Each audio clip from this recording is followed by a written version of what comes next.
Calendar के जुलाई या अगस्त महीने में आता है। इस पावन पर्व पर स्त्रियां नाग देवता की पूजा करती हैं तथा सर्पों को दूध अर्पित करती हैं।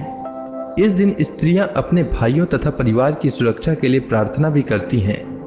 नाग पंचमी संपूर्ण भारत में हिंदुओं द्वारा की जाने वाली नाग देवताओं की एक पारंपरिक पूजा है। हिंदू कैलेंडर में नाग देवताओं के पूजन हेतु कुछ विशेष दिन शुभ माने जाते हैं तथा श्रावण माह की पंचमी तिथि को नाग पंचमी के पूजन के लिए अधिक महत्वपूर्ण माना जाता है। नाग पंचमी महत्वपूर्ण दिनों में से एक है तथा यह पर्व श्रावण मास के शुक्ल पक्ष की पंचमी को मनाया जाता है। यह माना जाता है कि सर्पों को अर्पित किए जाने वाला कोई भी पूजन नाग देवताओं के समक्ष पहुंच जाता है। इसीलिए लोग इस अवसर पर नाग देवताओं के प्रतिनिधि के रूप में जीवित सर्पों की पूजा करते हैं। सर्पों को हिंदू धर्म में पूजनीय माना गया है। आइए जानते हैं 2022 में पड़ने वाली नाग पंचमी की शुभ मुहूर्त के बारे में।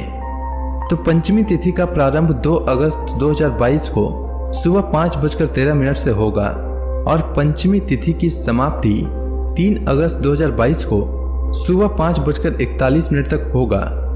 उदया तिथि के नियमानुसार पंचमी 2 अगस्त को है और नाग पंचमी का पर्व 2 अगस्त को ही मनाया जाएगा। नाग पंचमी पूजा का मुहूर्त सुबह 5:43 से लेकर सुबह 8:25 तक रहेगा। इस समय आपको नाग पंचमी की पूजा अवश्य करनी चाहिए। अब आइए जानते हैं नाग पंचमी व्रत व पूजन विधि के बारे में। तो इस व्रत में देव 8 नाग माने गए हैं। इस दिन में अनंत, वासुकी, पद्म, महापद्म, तक्षक, कुलीर, करकट और शंख नामक 8 नागों की पूजा की जाती है।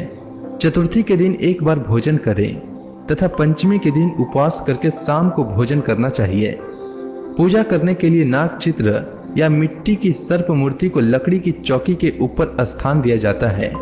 फिर हल्दी, रोली, चावल और फूल चढ़ाकर नाग देवता की पूजा की जाती है। उसके बाद कच्चा दूध, घी और चीनी मिलाकर लकड़ी के पट्टे पर बैठे सर्प देवता को अर्पित किया जाता है।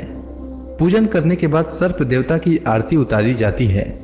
सुविधा की दृष्टि से किसी सपेरे को कुछ दक्षिणा देकर यह दूध सर्प को पिला सकते हैं। अंत में नाग पंचमी की कथा अवश्य सुननी चाहिए। नाग पंचमी पर्व को लेकर कई कथाएं और मान्यताएं प्रचलित हैं। उनमें से एक पौराणिक कथनानुसार जन्मेजय, जो अर्जुन के पौत्र और परीक्षित के पुत्र थे, उन्होंने सर्पों से बदला लेने व नाग वंश के विनाश हेतु एक नाग यज्ञ किया, क्योंकि उनके पिता राजा परीक्षित की मृत्यु तक्षक नामक सर्प के काटने से हुई थी। नागों की रक्षा के लिए इस यज्ञ को ऋषि जरत्कारु के पुत्र आस्तिक मुनि ने रोका था।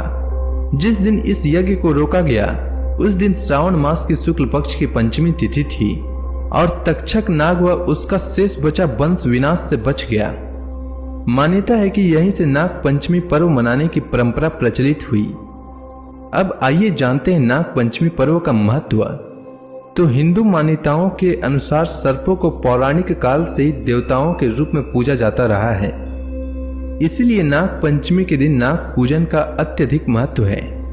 ऐसी भी मान्यता है कि नाग पंचमी के दिन नागों की पूजा करने से व्यक्ति को सांप से डसने का भय नहीं होता है। ऐसा माना जाता है कि इस दिन सर्पों को दूध से स्नान व पूजन कर दूध पिलाने से अक्षय पुण्य की प्राप्ति होती है। यह पर्व सपेरों के लिए भी विशेष महत्व का होता है। इस दिन उन्हें सांपों के निमित्त दूध और पैसे दिए जाते हैं। इस दिन घर के प्रवेश द्वार पर नाग चित्र बनाने की भी परंपरा है। मान्यता है कि इससे